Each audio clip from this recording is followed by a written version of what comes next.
The Aam Aadmi Party is fighting the war against the ED and the CBI. Now, a while ago, Arvind Kejriwal addressed a press conference. Raghav Chadha of the party is now speaking. चढ़कर बोल रहा है कि एक एक कर आम आदमी पार्टी के तमाम नेताओं को जेल में डाला जा रहा है।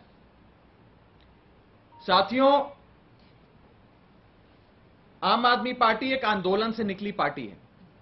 हम लोग सड़कों पे लाठियां खाकर, आंसू बम से लेकर, वाटर कैनन से लेकर हर प्रकार की संघर्ष को झेलते हुए आज हम कुछ मुकाम तक पहुंचे हैं। तो मैं बीजेपी के लोगों को यह कहना चाहता हूं, आम आदमी पार्टी वाले उस मिट्टी के नहीं बने जो तुम्हारी जांच एजेंसियों से, तुम्हारे ईडी सीबीआई के समन से, तुम्हारे सर्च एंड सीजर मेमो से, तुम्हारी रेडों से, तुम्हारे जेलों से डर कर बैठ जाएंगे और कंबल ओढ़कर घर में सो जाएंगे।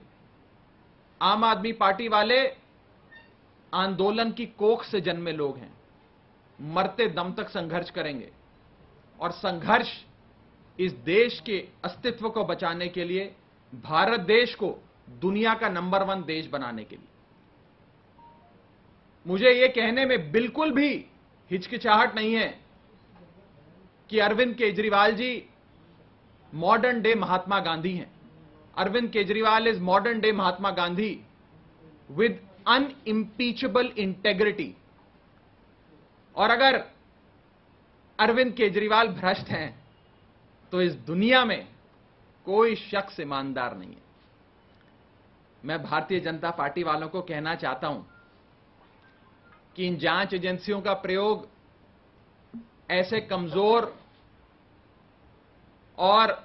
कमजोर दिल के लोगों पे करो जो तुम्हारी एजेंसियों से डरते हों। अरविंद केजरीवाल उस फौलादी सीने, उस फौलादी जिगर, उस बब्बर शेर का नाम है जो तुम्हारी जांच एजेंसियों से नहीं डरता। आज इस देश में ईडी सीबीआई पिछले 1 साल से कथाकथित शराब घोटाले की जांच कर रहे हैं। दिल्ली सरकार ने एक शराब की नीति लागू करी जिससे दिल्ली का शराब माफिया खत्म हो गया, दिल्ली सरकार का राजस्व बढ़ गया। लेकिन उस पॉलिसी को फेल कर आरोप लगाकर एक मनगढ़ंत घोटाले की कल्पना भारतीय जनता पार्टी ने करी और ईडी सीबीआई को हम पर छोड़ दिया। लेकिन अगर यह नीति इतनी खराब थी, अगर यह भ्रष्टाचारी नीति थी, तो जब यह दिल्ली की शराब नीति हूबहू पंजाब में लागू हुई, कॉमा फुल स्टॉप के साथ पंजाब में लागू हुई, तो पंजाब सरकार का राजस्व, पंजाब सरकार का एक्साइज रेवेन्यू 40% से भी अधिक से बढ़ गया।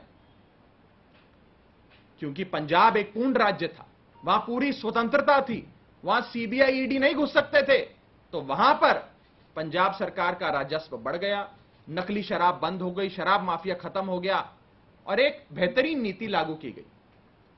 इससे यह साबित होता है कि खोट नीति में नहीं था, खोट नेताओं की, आम आदमी पार्टी के मंत्रियों की सोच में नहीं था, खोट था तो भारतीय जनता पार्टी की नीयत में था, जिसके चलते बीजेपी ने आज एक मनगढ़ंत घोटाले और fabricated evidence, fabricated malicious cases के आधार पे आम आदमी पार्टी के नेताओं को समन्स भेजने और गिरफ्तार करने शुरू किया। मैं 2-3 उदाहरण देकर यह सिद्ध कर दूंगा आज की इस प्रेस कॉन्फ्रेंस में कि इन्फोर्समेंट डायरेक्टरेट और सीबीआई, जो इस देश की प्रीमियर इन्वेस्टिगेटिव एजेंसीज हैं, वो कैसे मिलिशियस प्रोसिक्यूशन कर रही हैं, कैसे फॉल्स फैब्रिकेटेड एविडेंस एफिडेविट्स पे स्टेटमेंट्स कोर्ट में सबमिट कर रही हैं और कैसे फोर्जरी कर कैसे दस्तावेजों से छेड़छाड़ कर रिकॉर्ड्स को टैंपर कर केसेस को बनाया जा रहा है लोअर कोर्ट्स और हाई कोर्ट्स के भीतर। मेरा पहला उदाहरण मनीष सिसोदिया जी के खिलाफ मुख्य आरोप जो दस्तावेजों में लिखकर सीबीआई और ईडी ने कोर्ट में दर्ज कराया वो है कि मनीष सिसोदिया ने 14 फोन्स डिस्ट्रॉय किए और वो डिस्ट्रक्शन ऑफ एविडेंस है। सबूतों से छेड़छाड़ करना एक कानूनी जुर्म है। 14 फोन मनीष सिसोदिया ने जला दिए, फेंक दिए, डिस्ट्रॉय कर दिए, इसीलिए मनीष सिसोदिया गुनहगार है, उनको जेल में डाल दिया। उन 14 फोनों का ब्यौरा जब कोर्ट में सीबीआई ईडी ने दिया तो पता लगा उन 14 फोन में से 5 फोन तो सीबीआई और ईडी की गिरफ्त में है, उनकी कस्टडी में है। जो 14 फोन सीबीआई ईडी कह रही थी कि मनीष सिसोदिया ने जला दिए, फेंक दिए, उन 14 में से 5 तो सीबीआई ईडी के पास खुद उनकी तिजोरी में बंद है, उन्होंने सर्च और सीजर रेड कर कर वो जब्त कर लिए। और जो बाकी 9 फोन हैं वो भी आज आम आदमी पार्टी के कई कार्यकर्ता हमारे साथी इस्तेमाल कर रहे हैं, वो फोन भी चल रहे हैं। यानी कि ये जो 14 फोनों को बर्बाद करने का, उन्हें डिस्ट्रॉय करने का आरोप था, वो सरासर झूठ था। दूसरा, मनीष सिसोदिया जी के पैतृक गांव पे रेड करी, मनीष सिसोदिया जी के घर पे रेड करी, मनीष सिसोदिया जी के बैंक लॉकर पे रेड करी, उनके तमाम रिश्तेदारों पे रेड करी, उनके दूर के संबंधियों, दूर के रिश्तेदारों को, दोस्तों को, किसी को नहीं छोड़ा, सबके घर पे रेड करी, लेकिन एक नया पैसा नहीं मिला। फिर भी कोर्ट में दस्तावेजों में लिख लिख कर सीबीआई ईडी कहती है कि मनीष सिसोदिया ने 100 करोड़ का घोटाला कर दिया, 100 करोड़ रुपए खा गए।